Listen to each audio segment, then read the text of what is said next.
lovely and darling viewers, it's Jen here at Check Her Joy. Today I'm reviewing Emma by Jane Austen.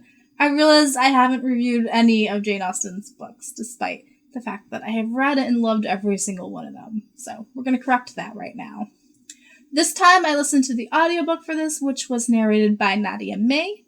And this book is a romantic kind of comedy that was published in 1815. It centers around a small English village and its inhabitants, and particularly around Emma Woodhouse, who likes to meddle in matchmake, basically.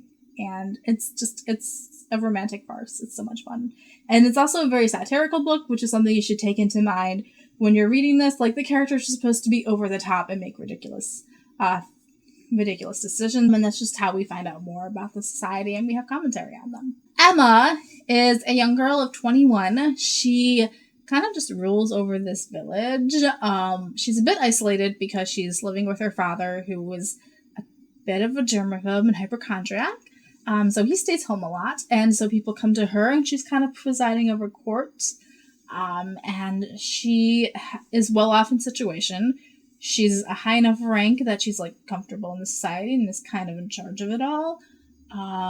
She's well off with money. She has a second daughter. There are no brothers. Emma's basically going to inherit the estate when her father dies. So she doesn't have to worry about money either. So she has really no incentive to, like, want more than what she has.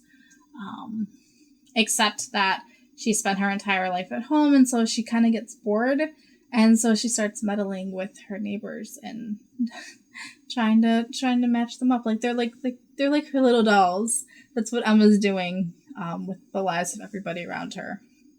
I find this book really hilarious. I know some people find Emma a bit taxing, but she's a young girl of 21 in an era where they don't have television, and she doesn't get to go hang out at parties. Give her a break. So Emma's kind of the center part of the story, and we are reaching out from there. Her father, like I said, is a hypochondriac. He spends all the time at home, but he means well, and he and Emma really do love each other and are really close. The other members of, like, their closest tight-knit group are Mr. Knightley, who lives nearby in the Abbey in, like, I think he's technically in a neighboring town, but, like, he also kind of is, like, the most upright gentleman in that place where everybody, like, gives him deference. And I love Mr. Knightley. He's, like, my favorite Jane Austen hero. He's, like, pretty much as close to perfect as you can get.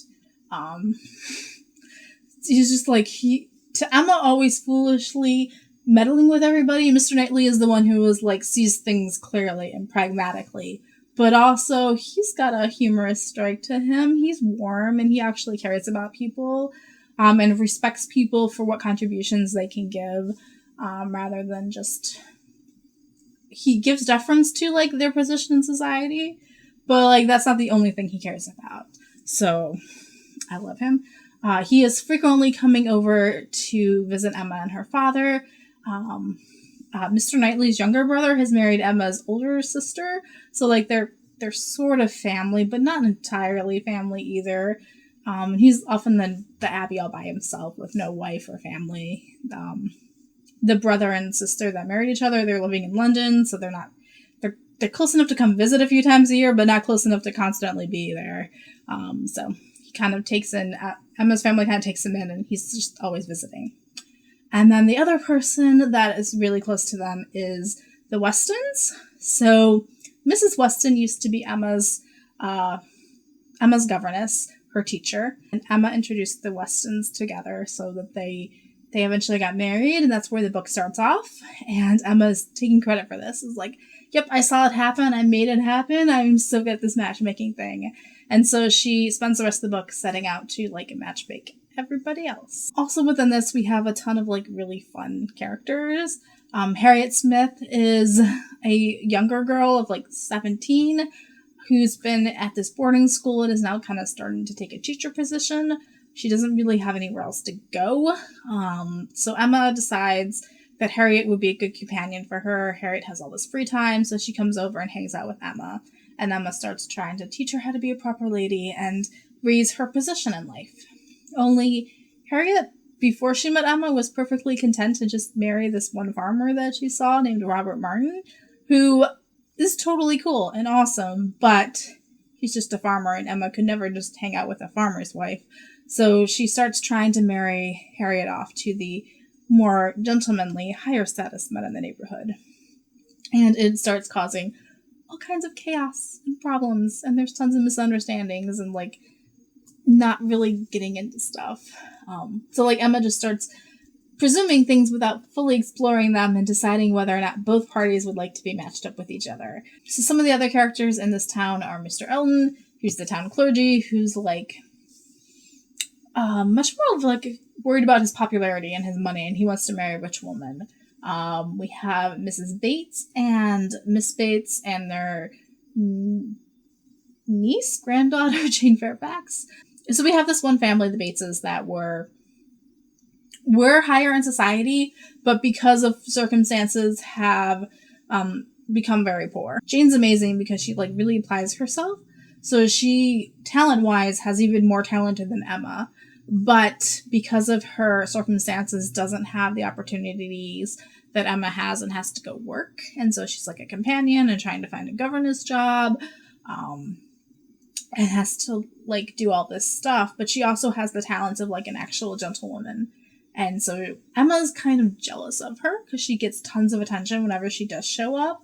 And then Miss Bates, the younger of the two Bateses, she is kind of ridiculous in that she likes to just talk and talk and talk and talk. And sometimes there's too much Miss Bates all at once. They need to spread her out a bit.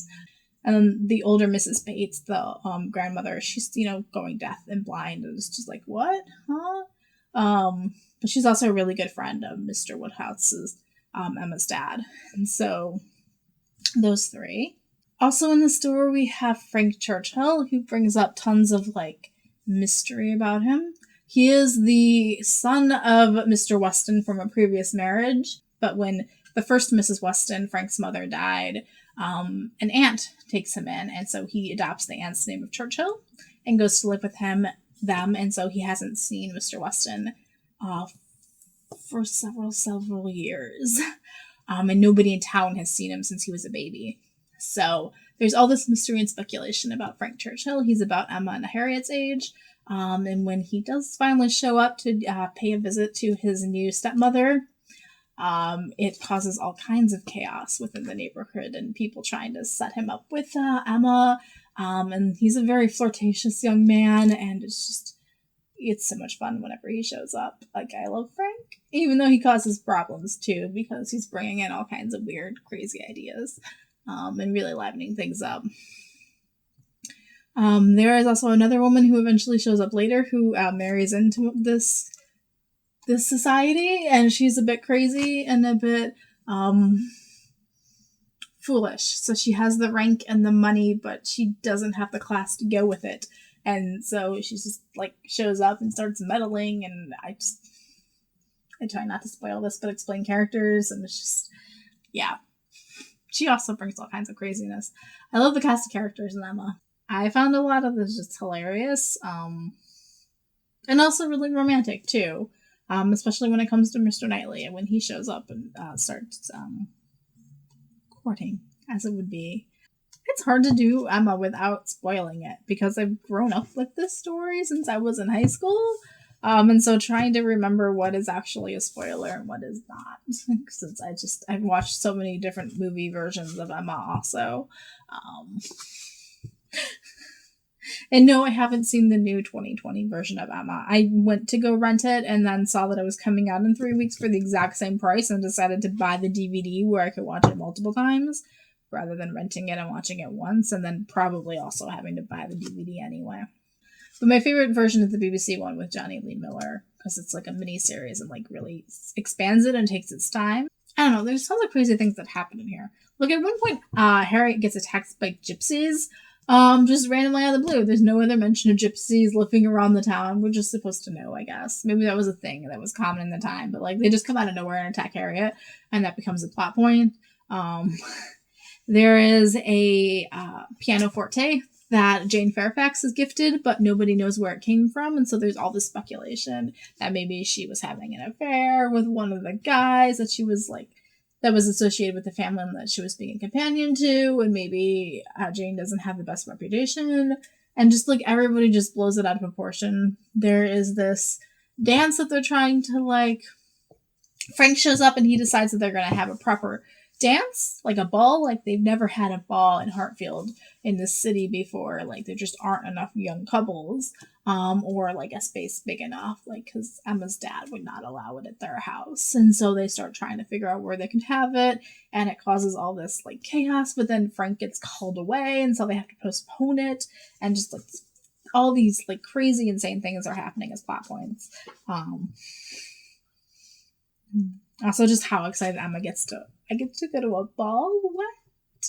That is Emma by Jane Austen. Hopefully, I've encouraged you to read this rather than just confuse you even more. If you really want to go through all of Emma and like all the characters, I suggest the Thug Notes version of it. It was really hysterical. And talking about how they're all players. Thug Notes cracks me up. We need more of that, please. So I'm going to post a link to that video. Just because it was hilarious. So if you really want to know all the plot points and like the spoilers,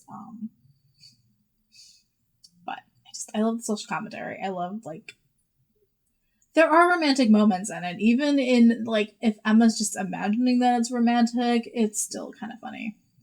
And this is the book that Clueless is based off of too, and I love Clueless. I totally watched that and rewatched it, and I rewatched it as a teenager and started talking like a Valley girl entirely because of Clueless, even though I live in Ohio and are nowhere near California. My teenage years. So, actually not even teenage, those are my middle school years when I was watching Clueless. Go read Emma. It's totally 6 stars out of 5, really, honestly. I love Emma. Definitely up there. It's one of my favorite Jane Austen novels. That and Mansfield Park, with Pride and Prejudice being like a third. Peace out. I love you guys, and keep reading. Bye.